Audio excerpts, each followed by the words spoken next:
రాస్తున్నా వర్బ్ అని రాస్తున్నాం.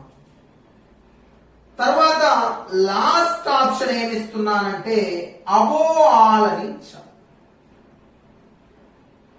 లాస్ట్ ఆప్షన్ ఏమిస్తున్నా అబో ఆల్. ఇక జాగ్రత్తగా వినండి క్లాస్. టీచర్ యామ్ అనే పదం హెల్పింగ్ వర్బ్ అవుతుంది. హెల్పింగ్ వర్బ్ కి మరొక పేరు ఏంటంటే యాక్సిలరీ వర్బ్స్ అంటారు. హెల్పింగ్ వర్బ్స్ కి మరొక పేరు యాక్సిలరీస్. మరి ఈ యాక్సిలరీస్ లో యామ్ అనేటటువంటి పదం ప్రైమరీ యాక్సిలరీ అవుతుంది టీచర్. ఏమవుతుంది? Primary auxiliary. మరియు యామ్ ను మళ్ళీ ఏమంటామంటే బీ ఫామ్ అని కూడా అంటాము టీచర్. ఏమంటాము? Be form. మరలా మీరు ఒక్కసారి దూరం వెళ్ళకండి. ఇంటికి వెళ్ళాక 4th క్లాస్ లేదా 5th class Telugu academy English పుస్తకాలను చూస్తే am, is, are, was, were. Am, is, are, was, were. 5.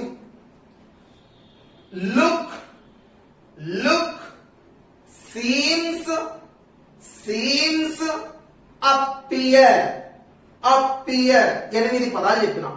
Yam, is, are, was, were, look, seems, appear అనే ఈ 8 పదాలను మన తెలుగు అకాడమీ 4వ తరగతి పుస్తకంలో లింకింగ్ వర్బ్స్ అని ఇచ్చారు. లింకింగ్ వర్బ్స్ అంటే మరలా యామ్ అనేది లింకింగ్ వర్బ్ అవుతుంది. మరియు గ్రామర్ నియమాల ప్రకారం హెల్పింగ్ వర్బులన్నీ కూడా పార్ట్స్ ఆఫ్ స్పీచ్ ప్రకారం వర్బులు అవుతాయి. అంటే నీ సమాధానం అబో ఆల్. నీ సమాధానం అబో ఆల్ అంటే టీచర్ డిఎస్సికి ప్రిపేర్ అయ్యే విధానంలో మార్పు రావాలి. సబ్జెక్టును అనాలిసిస్ చేసే విధానంలో మార్పు రావాలి. నేర్చుకునే విధానంలో మార్పు రావాలి. యామ్ అనే పదం కేవలం హెల్పింగ్ వర్బ్ అని మాత్రమే నువ్వు చదువుకొని వెళ్తే హెల్పింగ్ వర్బ్ అనే ఆప్షన్ ఉండకపోవచ్చు. కాబట్టి చదివే విధానంలో మార్పు రావాలి. సో వర్బ్ అనే టాపిక్ పైన చాలా అంశాలు మాట్లాడుకోవాలి. చాలా అంటే చాలా అంశాలు. అసలు లింకింగ్ వర్బ్స్ ఏవి, బీ ఫార్మ్స్ ఏవి, ప్రైమరీ యాక్సిలరీస్ ఏవి, లేదా సెకండరీ యాక్సిలరీస్ ఏవి, ప్రైమరీ యాక్సిలరీస్ ఏవి లేదా సెకండరీ యాక్సిలరీస్ ఏవి. సెకండరీ యాక్సిలరీస్ కి మరొక పేరేంటి అని అడుగుతాడు. సెకండరీ యాక్సిలరీస్ కి మరొక పేరు మోడల్స్. మోడల్స్ లేదా మోడల్ యాక్సిలరీస్. మోడల్స్ లేదా మోడల్ యాక్సిలరీస్ వీటిపైన రెగ్యులర్ గా బిట్స్ అడుగుతున్నాడు. చాలా చాలా చాలా ముఖ్యమైనది. మరియు ఇందులో మనం ఇంకొకటి చాలా ముఖ్యమైన అంశాలు ఇంకొకటి ఏం నేర్చుకోవాలి అంటే ఇందులోనే జెరెండ్ గురించి ఇందులోనే చదువుతున్నాం. వర్బ్ అనే టాపిక్ లోనే జెరెండ్ అనే అంశాన్ని చదువుతాం. గత టెట్టును నువ్వు అబ్జర్వ్ చేస్తే జెరెండ్ పైన చాలా బిట్స్ అడిగాడు. జెరెండ్ తర్వాత ఖచ్చితంగా నేర్చుకోవాల్సింది పార్టిసిపుల్. పార్టిసిపుల్ పార్టిసిపుల్ పార్టిసిపుల్ తర్వాత నువ్వు నేను నేర్చుకోవాల్సింది ఇన్ఫినిటివ్. ఇన్ఫినిటివ్ ఇన్ఫినిటివ్ అనే 3 అంశాల గురించి నేర్చుకోవాల్సింది. ఖచ్చితంగా బిట్ అడిగే ఏరియా సెకండరీ యాక్సిలరీస్, వాటికే మరొక పేరు మోడల్స్, జెరెండ్, పార్టిసిపుల్, ఇన్ఫినిటివ్. ఇవి మాత్రమే కాకుండా వర్బ్ అనే టాపిక్ లో మరలా మీరు నేను ఏం చదవాలంటే రెగ్యులర్ వర్బ్స్ మరియు ఇర్రెగ్యులర్ వర్బ్స్ చదవాలి. రెగ్యులర్ వర్బ్స్ మరియు ఇర్రెగ్యులర్ వర్బ్స్ చదవాలి. Irregular verbs, regular and irregular verbs గురించి చదవాలి. 8th క్లాస్ బుక్ లో ఉన్నాయి. 8th క్లాస్ టెక్స్ట్ బుక్ లో ఉన్నాయి. మరి ఈ రెగ్యులర్ వర్బ్స్ కి మరొక పేరేంటి? ఈ రెగ్యులర్ వర్బ్స్ కి మరొక పేరు వీక్ వర్బ్స్ అంటారు. రెగ్యులర్ వర్బ్స్ కి మరొక పేరు వీక్ వర్బ్స్ అంటాడు టీచర్.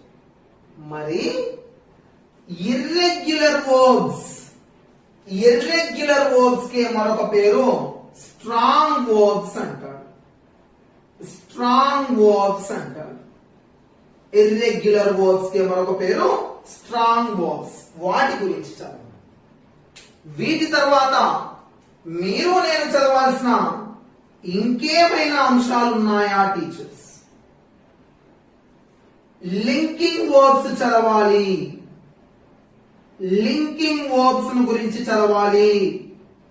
లింకింగ్ వర్బ్స్ చదివిన తర్వాత మీరు నేను చదవాల్సిన యాక్షన్ వర్బ్స్ చదువుకోవాలి.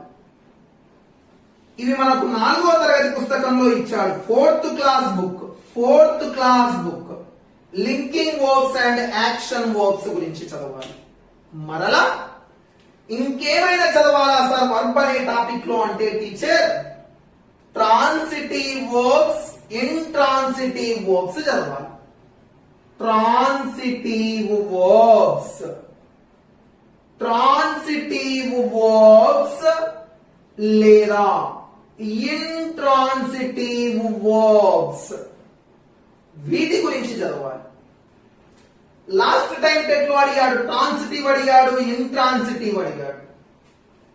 మరలా మెయిన్ వర్బ్స్ గురించి చదవాలి. ఈ జెరండివే మెయిన్ వర్బ్స్. ఈ మెయిన్ వర్బ్స్ కే మరొక పేరు లెక్సికల్ వర్బ్స్. ఒక్కసారి ఓవరాల్ గా చూస్తే వర్బ్ అనే టాపిక్ లో మెయిన్ వర్బ్స్ చదవాలి, హెల్పింగ్ వర్బ్స్ చదవాలి. మెయిన్ వర్బులకి మరొక పేరు లెక్సికల్ వర్బ్స్. అందులో మరలా జెరండ్, పార్టిసిపల్, ఇన్ఫినిటివ్ వీటితో పాటు నాన్ ఫైనైట్ వర్బ్స్ మరియు ఫైనైట్ వర్బ్స్ గురించి కూడా చదవాలి. అసలు ఏంటివి అనేది క్లాస్ లో చర్చిద్దాం. Non finite, finite. సో ఇన్ని అంశాలపైన అవగాహన ఉంటే మాత్రమే వర్బ్ అనే టాపిక్ పైన నీకు మార్పు వచ్చే అవకాశం ఉంటుంది. అంతే తప్ప పార్ట్స్ ఆఫ్ స్పీచ్ చాలా చిన్న అంశం కాదు. పార్ట్స్ ఆఫ్ స్పీచ్ లో వర్బ్ అనేది చిన్న అంశం కాదు. చాలా గట్టిగా చదువుతూ మనం ముందుకెళ్లాల్సిన అవకాశం ఉంది. మరి వర్బ్ అనే దానిని ఒక చార్ట్ గా మనం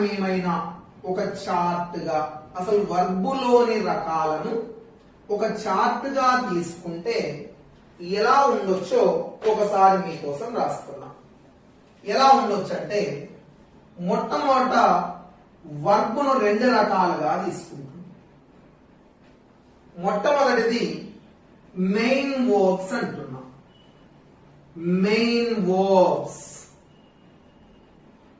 మొట్టమొదటిది మెయిన్ వర్బ్స్. దీనినే మనం లెక్సికల్ వర్బ్స్ అంటాం.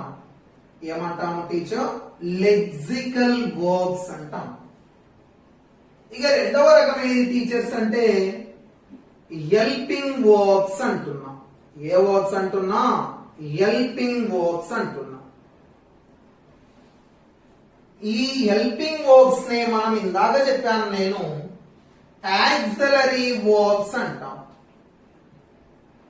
హెల్పింగ్ వర్బ్స్ కి మరొక పేరు యాక్సిలరీస్ లేదా యాక్సిలరీ వర్బ్స్ అనేది పేరు. మరలా మెయిన్ వర్బ్స్ ను తిరిగి 2 రకాలుగా తీసుకున్నాడు. ఎన్ని రకాలు? 2. ఒకటి finite verbs. Finite finite verbs అయితే, మరియు రెండవ రకం ఏదంటే non finite non finite verbs అంటారు. మరియు ఫైనైట్ వర్బ్స్ ఏవేవని మనం ఒక్కసారి అబ్జర్వ్ చేస్తే V1 and V2, V1 and V2. ఈ V1 నే మనం ప్రజెంట్ ఫామ్ అంటాం. V1 ఏమంటాం? ప్రజెంట్ ఫామ్ అంటాం. V2 ఏమంటామంటే పాస్ట్ ఫామ్ అంటాం. Past form. Non finite verbs తిరిగి 3 రకాలు. నాన్ ఫైనైట్ వర్బ్స్ తిరిగి 3 రకాలు. అందులో మొట్టమొదటిది ఏది టీచర్ అంటే జెరెండ్. జెరెండ్. రెండవది ఏంటి టీచర్ అంటే పార్టిసిపుల్. పార్టిసిపుల్. పార్టిసిపుల్. మూడవది ఏంటి టీచర్ అంటే infinitive. Infinitive. Infinitive. Teachers examination point of వ్యూలో నాన్ ఫైనైట్ వర్బ్స్ అయిన ఈ 3 చాలా ముఖ్యమైనవి. ఎగ్జామినేషన్ పాయింట్ ఆఫ్ వ్యూలో ఎగ్జామినేషన్ కోసం ఈ 3 అంశాలు ఖచ్చితంగా చదువుకోవాలి. ఇక మిగిలింది హెల్పింగ్ వర్బ్స్ లేదా యాక్సిలరీస్ అంటున్నాం. ఈ హెల్పింగ్ వర్బ్స్ తిరిగి 2 రకాలు. ఎన్ని రకాలు? 2 రకాలు. మొట్టమొదటిది ప్రైమరీ యాక్సిలరీస్. ప్రైమరీ యాక్సిలరీస్ లేదా ప్రైమరీ హెల్పింగ్ వర్బ్స్. ఇక రెండవది టీచర్ సెకండరీ యాక్సిలరీస్ లేదా సెకండరీ హెల్పింగ్ వర్బ్స్.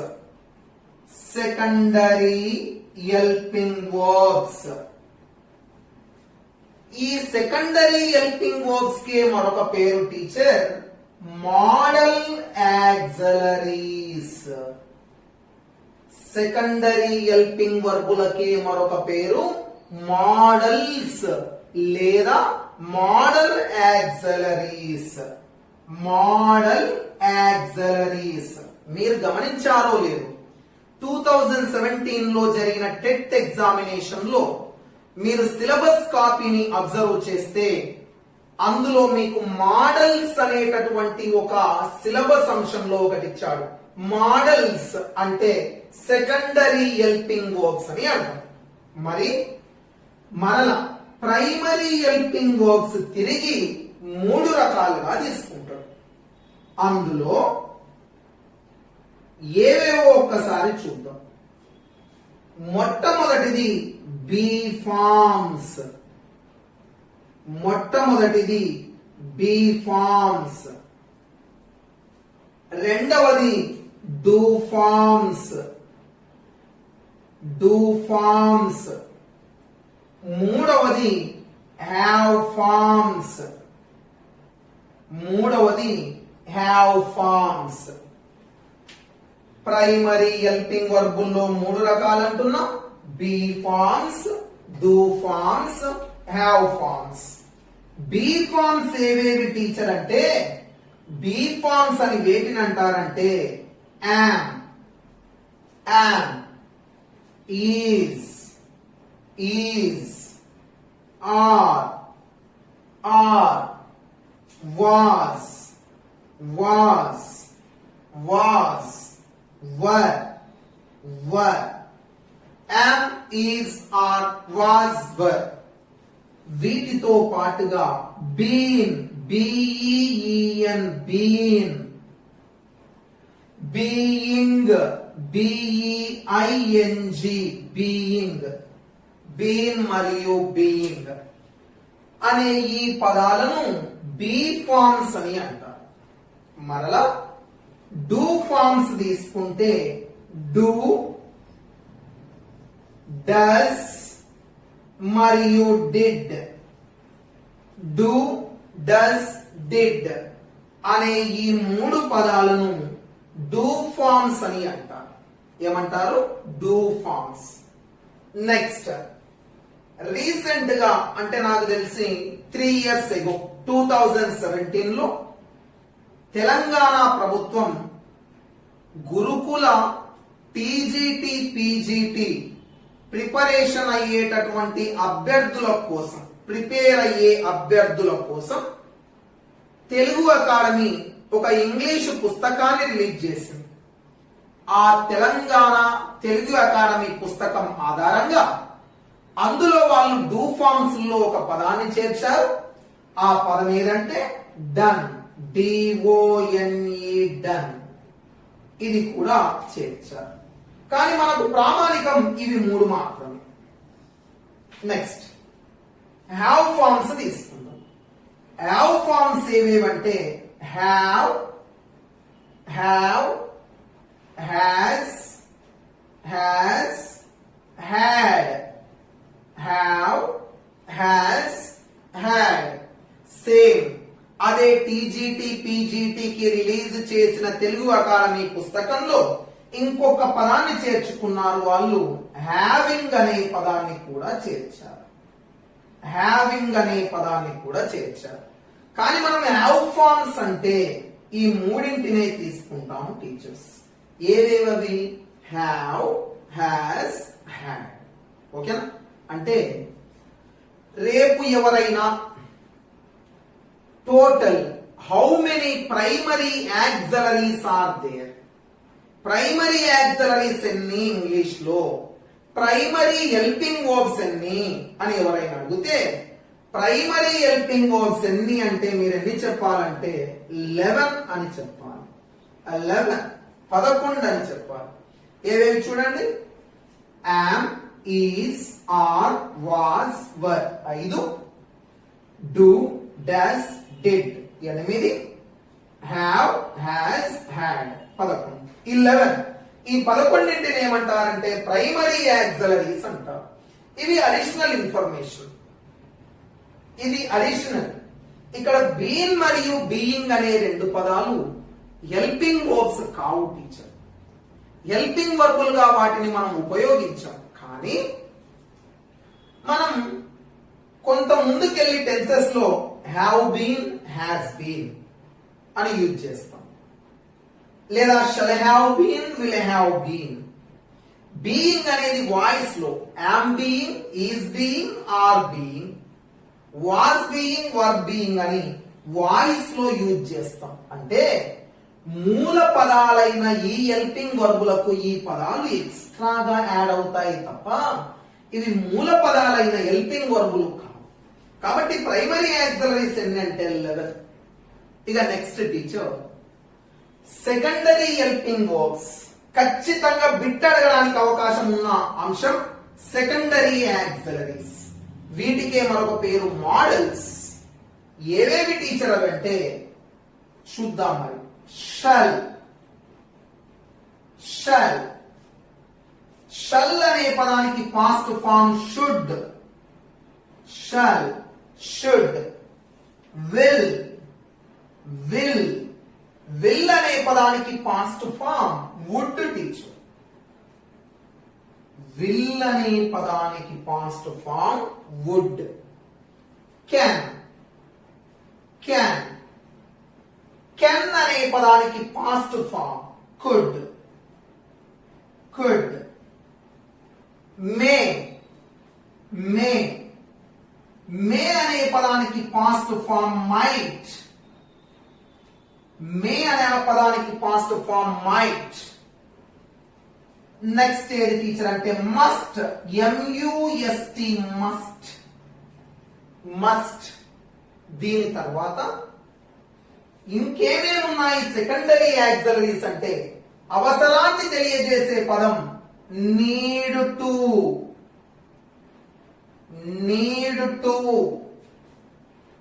ధైర్యాన్ని తెలియజేసే పదం టీచర్ డేర్ టు. ధైర్యాన్ని తెలియజేసే పదం డేర్ టు. మన యొక్క బాధ్యత, రెస్పాన్సిబిలిటీ, ఆబ్లిగేషన్ తెలియజేసే పదం ought to. OUGHTTO ought to. ఇంకొకటి ఏదంటే గతంలో మనకున్న అలవాట్లను అనగా పాస్ట్ హాబీస్ ను తెలియజేసే పదం యూజ్డ్ టు. ఇది 2012 డిఎస్సి బిట్. ఇది used to past hobbies.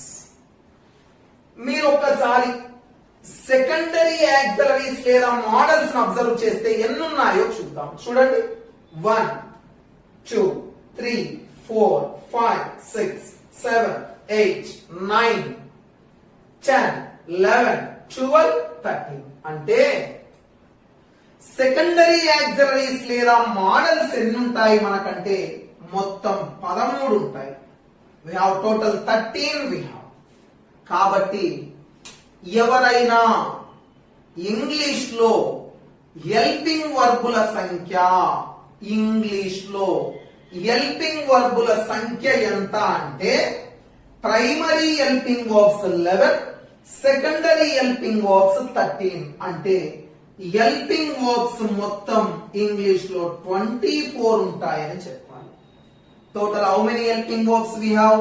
24 helping verbs we have.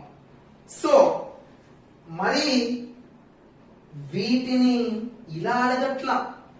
Examination లో ఈ పదాలు చేసే పనుల మీద బిట్స్ అడుగుతున్నాడు. Can present ability, could past ability. ఎక్కడున్నాయి ఇవన్నీ? మళ్ళీ 9th క్లాస్ పుస్తకంలో ఉన్నాయి. అంటే ఈ పదాలు హెల్పింగ్ వర్బులా మెయిన్ వర్బులా అని అడగకుండా సెకండరీ హెల్పింగ్ వర్బులు చేసే పనుల పైన బిట్స్ అడుగుతున్నాడు. ఎలా అడుగుతున్నాడు అనేది మళ్ళీ క్లాస్ లో మాట్లాడుతూ, వీటితో పాటే మనం ఏం చెప్పానంటే ఈ అన్ని కంప్లీట్ అయ్యాక మళ్ళీ లింకింగ్ వర్బ్స్ నేర్చుకోవాలని చెప్పాను. లింకింగ్ వర్బ్స్ మన 4th క్లాస్ బుక్ లో ఉన్నాయి లింకింగ్ వర్బ్స్. అదే 4th క్లాస్ బుక్ లో మళ్ళీ యాక్షన్ వర్బ్స్ అని ఉన్నాయి. అసలు ఏవి లింకింగ్ వర్బ్స్, ఏవి యాక్షన్ వర్బ్స్? లింకింగ్ వర్బ్స్ మరియు యాక్షన్ వర్బ్స్. వీటి తర్వాత మరలా మనం నేర్చుకోవాల్సిన ఏవేవి టీచర్ అంటే వర్బ్ అనే టాపిక్ లో మీరు నేను నేర్చుకోవాల్సిన regular verbs,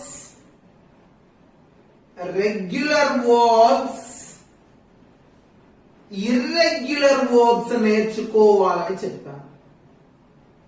regular verbs, irregular verbs నేర్చుకోవాలి. ఈ రెగ్యులర్ వర్బ్స్ కే మరొక పేరు వీక్ వర్బ్స్ అంటారు. రెగ్యులర్ వర్బ్స్ కే మరొక పేరు వీక్ వర్బ్స్. ఇర్రెగ్యులర్ వర్బ్స్ కే మరొక పేరు strong verbs teacher. Irregular verbs కే మరొక పేరు స్ట్రాంగ్ వర్బ్స్. ఎక్కడున్నాయి? 8th క్లాస్ బుక్ లో ఉన్నాయి. లాస్ట్ టైం టెట్ లో అడిగిన ప్రశ్న ఏమడిగారు? ఫాల్, FALL ఫాల్ అనేటటువంటి వర్బు, ఫాల్ అనేటటువంటి వర్బు రెగ్యులరా ఇర్రెగ్యులరా అని అడిగాడు. మరి ఎలా గుర్తుపట్టాలి? వాటిని మళ్ళీ క్లాస్ చెప్పేటప్పుడు మాట్లాడుకుందాం. దీని తర్వాత మళ్ళీ ఏం మాట్లాడాలి టీచర్? మరలా transitive verbs, transitive verbs, transitive verbs, intransitive verbs, intransitive verbs. Transitive, intransitive verbs తెలియకుండా మనం ప్యాసివ్ వాయిస్ చేయలేం. అంటే ట్రాన్సిటివ్ వర్బ్ ఏంటి, ఇంట్రాన్సిటివ్ వర్బ్ ఏంటి అనేది మళ్ళీ మనకు ఖచ్చితంగా ఎక్కడ టచ్ అవుతుంది మళ్ళీ అంటే వాయిస్ లో టచ్ అవుతుంది. అంటే ఇక్కడ నీకు ట్రాన్సిటివ్ వర్బ్, ఇంట్రాన్సిటివ్ వర్బ్ ఏంటో తెలియకపోతే ప్యాసివ్ వాయిస్ లో కొన్ని వర్బులను మనం గుర్తించడం అసాధ్యం అవుతుంది. అంటే ఎన్ని రకాలైన వర్బుల గురించి నేర్చుకోవడం ద్వారా సబ్జెక్టు పైన అద్భుతమైన పట్టు సాధించడానికి అవకాశం ఉంటుంది. కాబట్టి అసలు ఏవి ఏ రకంగా పనిచేస్తాయి, ఎగ్జామినేషన్ లో ఎలా అడుగుతాడు, అడిగినప్పుడు మనం ఎలా చేయాలి అనేది ఈ టాపిక్ ను మనం డిస్కస్ చేసేటప్పుడు మాట్లాడుకుందాం.